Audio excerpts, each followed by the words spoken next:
Yo, what's going on, guys? This is Mustache MMA, and welcome to Best Bets, Episode 9, UFC London, Volkov versus Aspinall. Really exciting event here.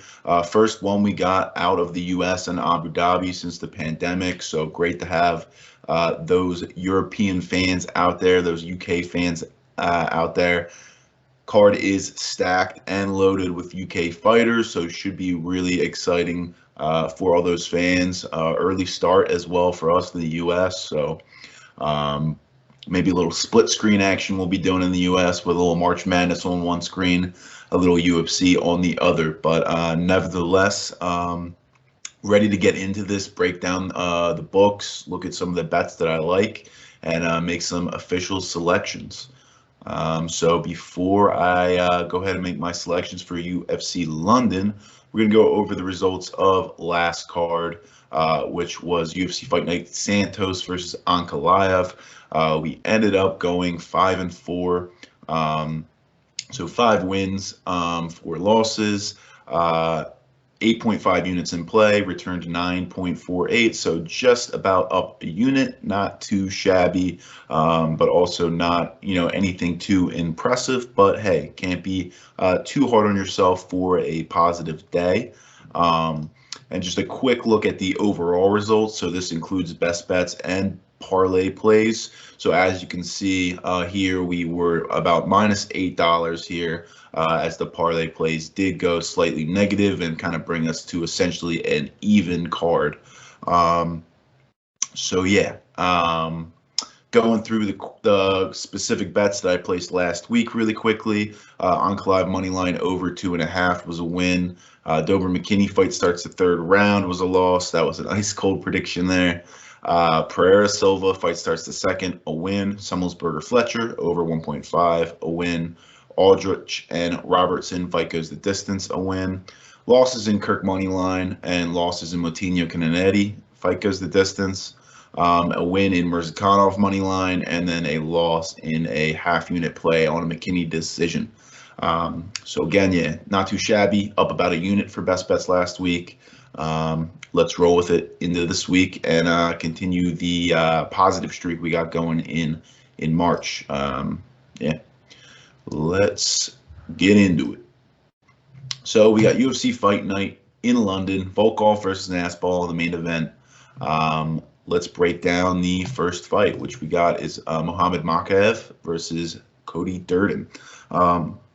So this one I really favor Mokaev. I think it's a very similar stylistic matchup, though. Both these guys are heavy wrestlers for sure, but I think Mokaev is going to have the edge in the wrestling just ever so slightly. In terms of striking, I think Mokaev definitely has the edge as well. I think he's more technical. He has more versatility with his strikes. Druden does have a little bit of power in what he throws, but he's a little wild at times. In terms of the grappling, I think I like Mokaev as well with the edge, but Druden does have some pretty good grappling as well. I'm not too impressed with Mokaev's grappling. The prop that is most likely for him to win is by submission, but I'm not buying that. I mean, he doesn't have a whole lot of submission victories in his amateur career, and he's only had 2 so far in his pro career. I mean, granted 5-0, but I don't think much of his pro career has been by, very good competition. This is obviously his toughest test to date for sure. Cody Druden, very good wrestler. We'll see how the wrestling kind of clicks here, but I definitely do have a bet for this one. I was looking at a Mokaev decision play. Fight goes the distance play potentially, but the thing that scares me a little bit is Cody Druden does kind of run out of gas a little bit in the third round. He definitely slows down quite a bit. And I think Mokaev could potentially get the submission, although I do favor the decision.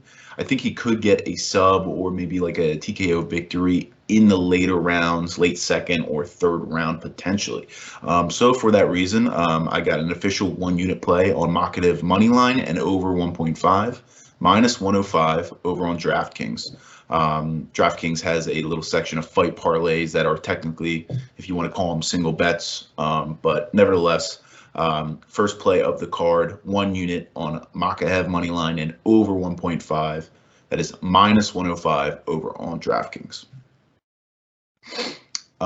Moving up the card, we got Elise Reed versus Cory McKenna. Cory McKenna, a huge favorite here. I mean, she's like minus 250 about on the money line. I don't see it. I see this fight being a lot closer. I'm not too impressed with Cory McKenna, to be honest. I mean, she won a very close fight against Kay Hansen, and Kay Hansen has not been too impressive so far in her UFC career. Elise Reed, she did lose her last time out, but it was on short notice, up a weight class against Sijara Eubanks. Sijara Eubanks, yeah, she's 7-7, but a lot of her losses come from good top-level competition, top 15, contenders. Late notice, up weight class. She's naturally a strawweight where this fight is taking place. I love the chances on Elise Reed here, and I like the odds for sure. Elise Reed, I think she probably has the edge in the striking. The thing that does kind of not hinder me, I'm still going to make the bet, obviously. But the thing I'm worried about is Elise Reed. Sometimes her fight IQ isn't very good. She gets taken down. She just starts kind of striking on the mat, off her back, which sometimes is fine, but you really want to just start trying to work your way up, especially if you have the advantage on the feet. Cory McKenna could use the wrestling here, could get some ground control time, and could potentially get the decision. But again, I think this is a really close fight, and I love the value on Elise Reed. So I'm throwing another play on this. I'm throwing a play on this fight as well. Official 1-unit play on Elise Reed by decision, plus 300. I believe you can get that at either DraftKings or FanDuel. Doesn't matter which book, same price. Yeah, I think it's great value. I don't see Reed getting a finish, whether that be a sub or a KO on McKenna. McKenna is very tough, and Reed doesn't have necessarily crazy power either. Submission skills aren't really there either. So yeah, I like that to be her pretty much lone path to victory, and I think it's a close fight. I think the odds are great. So again, official 1-unit play on Reed decision, plus 300, DraftKings or FanDuel, same price. Moving up the card, we got Jack Shore versus Timur Valiev. So it looks like we have a little bit of money coming on Jack Shore here, and I definitely do agree with that movement. So Timur Valiev, I think he opened it about I don't know. Yeah, I think it says it right here on Tapology. Probably that's where it opened. About minus 175, way off. Wish I hit Jack Shore earlier because definitely heavy movement on him right now. He's about at plus 100 about. I think you can get him at plus 102 on FanDuel. But anyway, here, I haven't been too impressed with Timur Valiev. I mean, he beat Martin Day pretty convincingly. He looked really good against I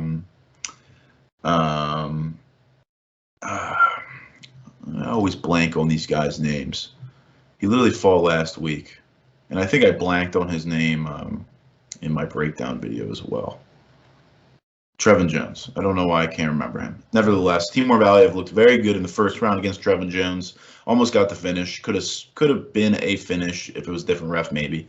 But anyway, ended up getting clocked in the second, getting knocked out. Jack Shore, undefeated. He's fought some decent competition. He's looked really good, really impressive wrestling, grappling as well. A lot of volume on the feet, not too much power though. Timur Valiev, wrestling seems pretty good as well. I don't think the grappling's too tested, to be honest. But yeah, I like the Shore side here. I like him still at plus money. So official play is going to be 1-unit on Shore money line, plus 102 over on FanDuel.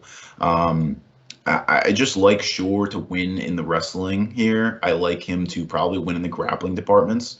I think he has edges in both of those.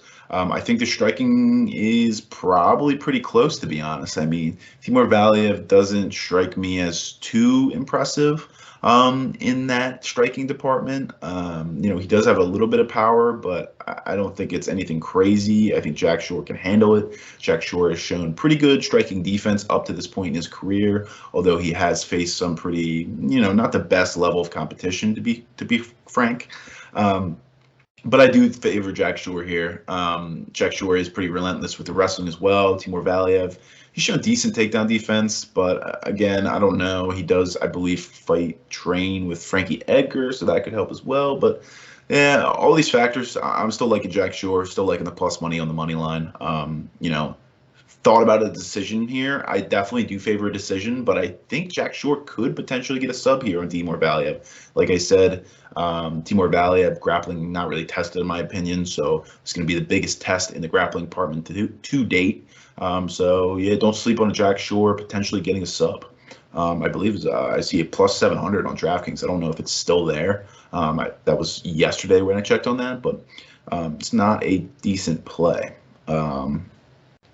Anyway, moving up the card, we got Nikita Krylov versus Paul Craig. So this one I was back and forth on for a while. I do like Craig. Dude's just got crazy submission skills. Nikita Krylov is also really good as well. He's got good striking. It's nothing too powerful in my mind. It is very technical. He's got the range. He keeps range well. Paul Craig obviously is going to want to drag this one to the ground, use his submission skills, do whatever he can. He'll pull guard if he even needs to. And I don't know. Nikita Krylov, obviously, I think he'll have the fight IQ to not want to go there, obviously, and keep this one on the feet. And that's probably how he wins, by KO or decision. But we've seen with Nikita Krylov, he has a lot of losses on his resume by submission. And this is the best submission guy that he's ever faced in his career. Paul Craig is lethal on the mat with his grappling skills. I looked at Krylov, KO, TKO, or decision. Those I'm up in the air about. I'm not sure which one may hit potentially. I think those two are probably the more likely to happen, but I don't mind the odds on a Craig submission on DraftKings plus 450. I think that's pretty good. I think it's pretty feasible that Craig could get a decision here. Krylov being subbed 5 times in his career.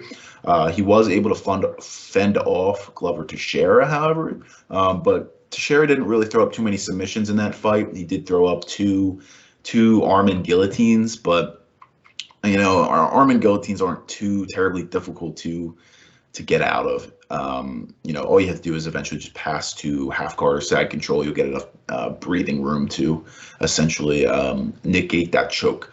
So yeah, I'm throwing an official half unit play on Craig submission plus 450 over on DraftKings. I think it's good value. I think there's a good chance of this one hitting. So like the half unit play on that one. Moving up the card, we got Shamil Abdurakhimov versus Sergei Pavlovich. Sergei Pavlovich, very powerful, fast, strong guy. A lot of first-round finishes. Shamil Abdurakhimov, 40-year-old man, getting up there, maybe towards the end of his career. Although these Russians do just want to tend to fight until they're into their 40s. But yeah, this one, I just don't see value anywhere in any of this one. Obviously, I definitely favor Sergei Pavlovich KO, but again, that's minus 200 plus now. A Pavlovich KO in the first was plus money, plus 110, I believe. Still might be on DraftKings. I lean that. I don't mind the under here, under 1.5, minus 150. Maybe the fight doesn't start the second, minus 120, but overall, this was a pass for me. Shamil Abdurakhimov, he has pretty decent striking defense, and it's hard to kind of hit him sometimes. But we saw him really struggle last time out against Chris Daukaus later in the first round with Daukaus' speed. And Pavlovich has speed as well and the power to back that up as well. So, I definitely lean a Sergei Pavlovich KO, TKO, probably even in the first as well. But I'm not confident enough to place the bet on it. Sergei Pavlovich, I don't think he's very good on the ground. Shamil Abdurakhimov, he may use the wrestling, go shoot for a takedown potentially, or go for some clinch up against the fence. May not happen in the first. May go to a decision maybe. I don't know. Again, definitely lean that Pavlovich KO, but with the odds that it's laying right now, I'm not in love with it. So this fight's a pass for me. Moving up the card, we got Mike Grundy versus Makwan Amirkhani. This one's another wrestler versus wrestler fight. Mike Grundy, really high-level wrestler. Same with Makwan Amirkhani. This one was tough for me to decide. I was thinking fight goes the distance, but a little chalky at -180. Maybe even a Amirkhani decision as a dog, +320 is pretty decent. But I think I do definitely favor Mike Grundy to get this one done. He's really relentless with the wrestling. He's going to put on a super high pace. Maybe Amirkhani has the striking edge, but ever so slightly. I mean, neither of them have like really great striking. They're really mainly wrestlers, grapplers. Now, with the fight goes the distance, I'm not 100% convinced. I mean, Grundy has amazing cardio. He can go all 3 rounds like it's clockwork. Amirkhani definitely tends to slow in the late second and definitely third round. So potentially a late finish here for Mike Grundy, maybe by submission, ground and pound, something like that. I mean, Grundy's not going to keep fighting. You would think he's fighting for his UFC career here, and he's going to want to get it done and get the finish. Probably both these guys fighting for the UFC career, but yeah, I like Mike Grundy here, but no place from me. I did look at a Grundy money line and over 2.5. It's at +100. But I ended up, I think, throwing that in a parlay rather than playing it as a straight piece. But I do lean probably a Grundy. I lean a Grundy decision, but I wouldn't be surprised if he got a late submission victory or late finish, if you will. Moving up the card, we got Jai Herbert versus Ilia Topuria. Ilia Topuria coming up on short notice up into the lightweight division. So I'm not sure if he's staying in lightweight or not. I know his last fight got canceled because he had a really bad cut. So maybe he's moving up to lightweight because he's done with that severe cut that he maybe drains himself into doing. But yeah, first fight in lightweight here, and it's against a pretty good striker in Jai Herbert. Really technical, pretty good power behind him as well. Really long reach as well. You can see here an 8-inch reach disadvantage for Ilia Topuria. But Jai Herbert, his wrestling defense, takedown defense, not very good. We've shown that Mokaev was really able to take him down at will and start the grappling. I mean, Jai Herbert showed some pretty good grappling defense in his right against Mokaev, and Mokaev is a high-level black belt, so it was impressive that he was able to fend off Mokaev on the mat for about 3 minutes. But eventually Mokaev did get him down in the second, got the sub pretty quickly, took its back, and got the rear naked choke, I believe. Ilia Topuria, though, super high-level grappler as well. Really good wrestling too, good striking, good power. He does have short arms even for featherweight. He consistently does have a reach disadvantage. He's good at closing the distance. However, this one's pretty long at 8 inches, so we'll see how that goes for him. But I still definitely love Topuria. Like I said, if you saw any of my other videos, I predicted him to be the champ of the featherweight division by the end of 2023. That may not be the case anymore because he may not ever go back to featherweight. He may stick to lightweight. But nevertheless, I'm really high on this guy. I think he's really good in all areas. So I'm throwing an official 1-unit play on Topuria to win in the first or second round at -165 over on FanDuel. A little chalky, but I think he definitely gets this done in the first or the second. I think as soon as this one hits the ground, Topuria is really, really good at transitioning in the grappling department. And he's really good at finding he has a lot of different attacks that he can use in the submission game. He doesn't necessarily just go straight for a rear naked choke, try to take the back.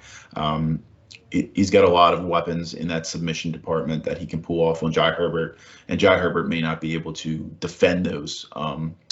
So yeah, I do like him to get it done in the first or second here, either by sub or potentially ground and pound.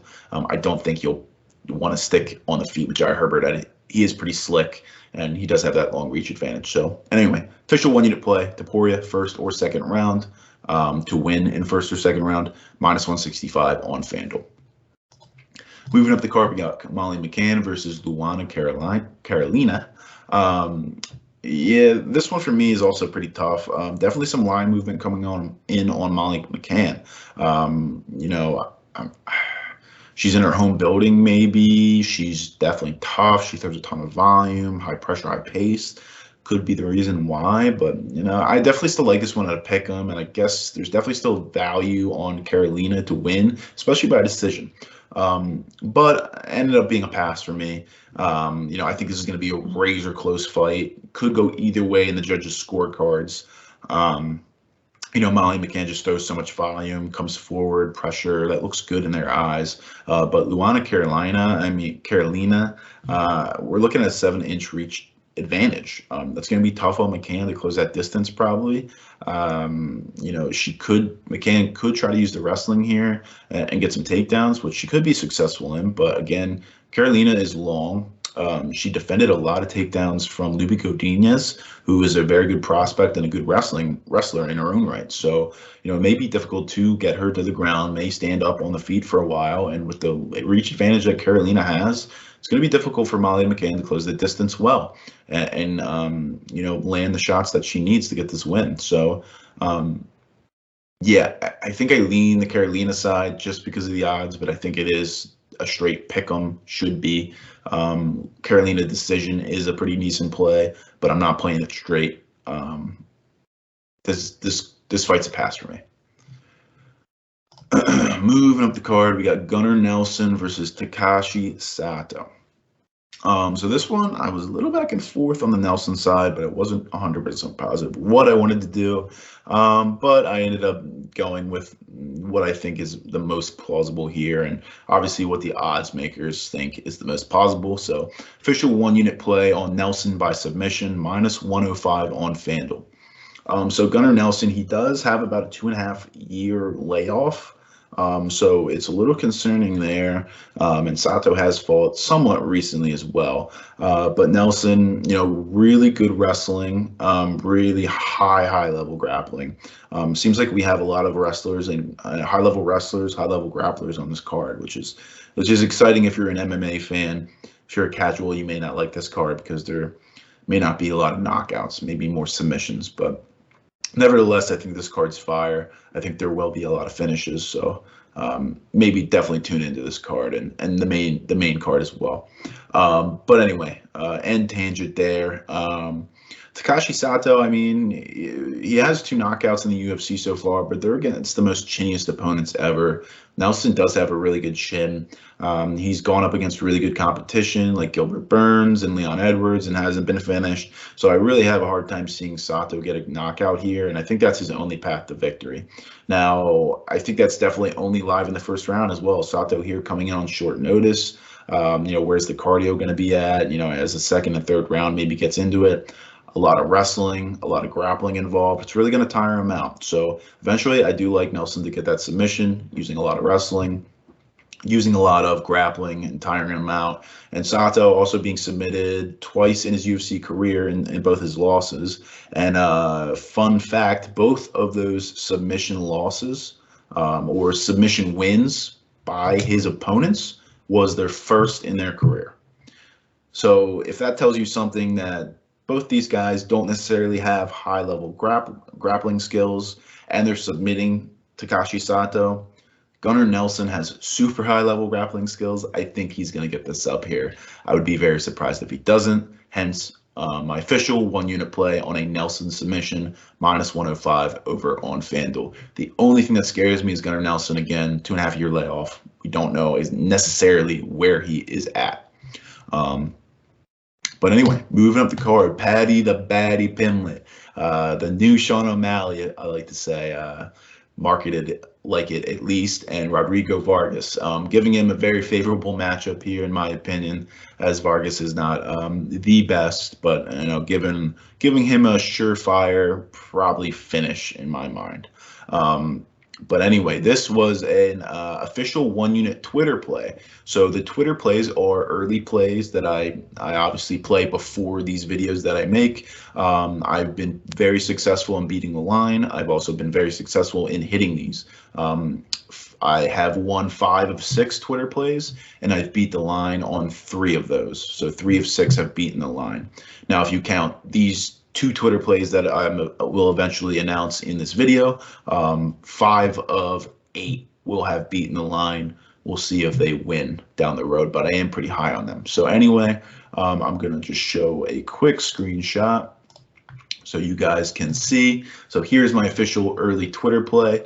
Paddy Pimblett to win in the first or second round, plus 110. I got that at. Now it's sitting at minus 145. So really beat that line hugely. So if you guys do not follow me on Twitter yet, as you can see, mustache_MMA, give me a follow. You'll get access to those early Twitter plays. We'll beat the lines and pretty successfully, and we will also be pretty successful in hitting these bets as well, as at least from what my small sample size history has shown. But anyway, so yeah, breaking into it a little more. I mean, Paddy Pimblett, really aggressive guy. His striking does scare me because he does just kind of leave his chin out there. Swings a little wild at times. Aggressive though, in your face, high pressure. Very good grappling skills though. We didn't see that in his UFC debut. He was all on the feet, just kind of throwing hands. He did get clocked a little bit, and it did look like he got hurt by Luigi Vendramini. However, he was able to eat it, recover, and then come back and knock out Vendramini in his own right. So pretty impressive on the feet there. His wrestling as well, he's shown pretty good to get takedowns pretty easily. He usually quickly tries to transition to the back and go in for the rear naked choke, but he does have, tricky triangles as well. A very early fight is him throwing up a flying triangle, which is very impressive and to see in MMA and be successful in. His opponent, Rodrigo Vargas, very poor takedown defense, in my opinion. Grappling skills aren't really that great either. He's shown like an ability to kind of fend off grapplers, but at the same time, he wasn't able to get out of really any compromised positions, but he was able to fend off submissions in general. I don't feel like that's going to be the fact here. I really see Paddy Pimblett getting a submission or a ground and pound finish. I think he's going to take him to the ground pretty early here and get a quick sub. Hence my first or second round. I'm not 100% sold on him getting in the first. Hence the play of getting the first and the second, and that plus 110 value was so good, so I had to hit it.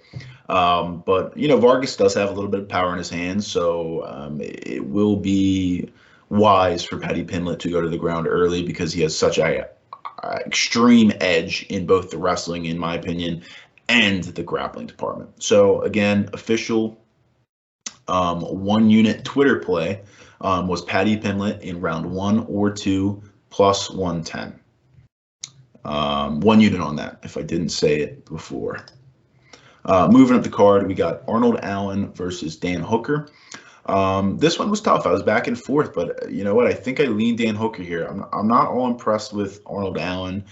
Some people do call him underrated, but I mean, he's been on an 8-fight win streak in the UFC, so pretty impressive. But that level of competition to me, it just hasn't really been that good. I mean, the most recent one, Saqib Youssef, and I'm not even high on Saqib Youssef, to be honest. I don't think he's that great. And Dan Hooker, I mean, he was a menace in the lightweight division. He had a lot of losses recently, but one was the Dustin Poirier, and that was a war where he almost won it in the 5th round. One, he did get clipped and knocked out pretty quickly by Chandler, and then the other one, on short notice, he got submitted by Islam Makhachev. But how much weight can you hold to that? I don't hold too much weight to that Makhachev loss. But obviously the concern here is Hooker is coming back down to featherweight. He hasn't been back down to featherweight since 2016, cutting more weight. How's his chin going to be? How's his cardio going to be? I don't see it playing too much of a factor here. I don't think Allen although he has some power in his hands, he's dropped a couple of opponents.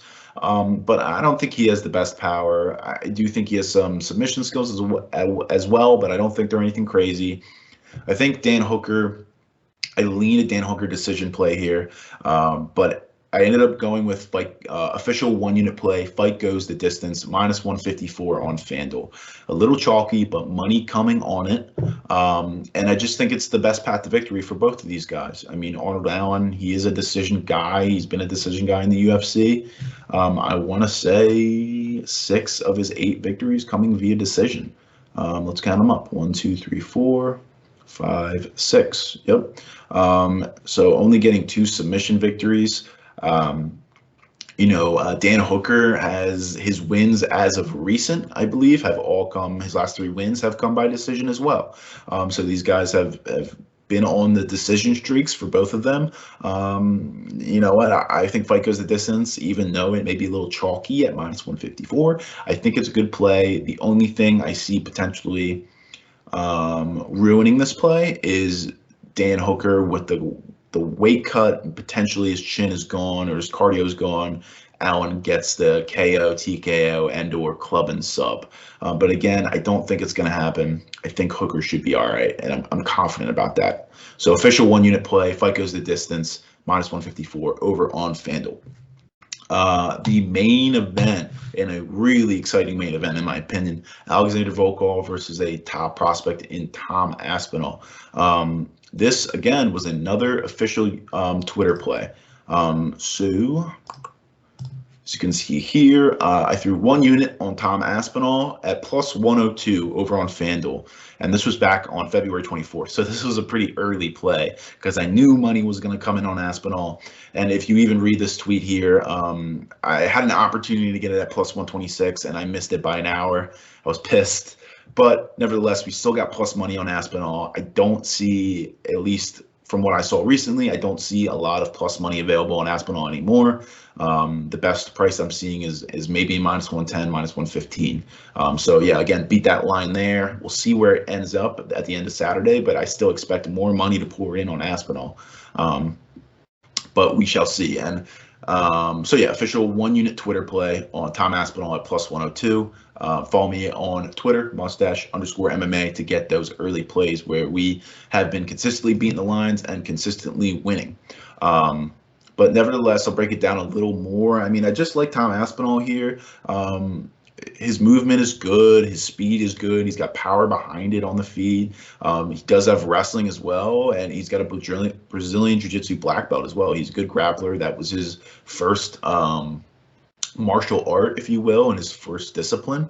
Volkov, also a really good striker, in his own right. Really good technical striker, more of a plotting forward guy. But we saw Cyril Gane just kind of outpoint him every round, to be honest. Volkov didn't have an answer for the movement. He didn't have an answer for the speed. The same thing's going to happen here with Aspinall. But even more, Aspinall has an edge in the wrestling and an edge in the grappling department, which could also pose another threat. So I just see, the striking department, I think it's close. But I edge it to Aspinall. He's got the movement. He's got the speed. Power is probably similar. Maybe give the slight edge to Volkov. Technicality, I think, is very close. Give it evens. But I think that movement is going to really play a hard time on Volkov to actually get his shots in. And I think the speed of Aspinall is also going to throw him off. Volkov, look for him to throw a lot of leg kicks early to mitigate that movement that Aspinall has. But like I said, again, Aspinall has the wrestling game he could use. He has the grappling game he could use. I'm really high on Aspinall to get this done, but it is definitely his toughest test to date, so we shall see. But yeah, that is all we got, folks.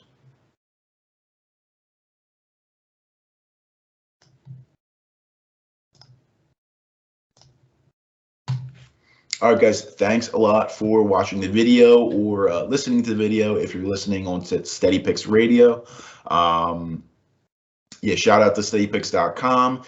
If you don't want to, go back consistently or not writing down my picks, all my best bets will be up on steadypicks.com by Saturday before the fights start.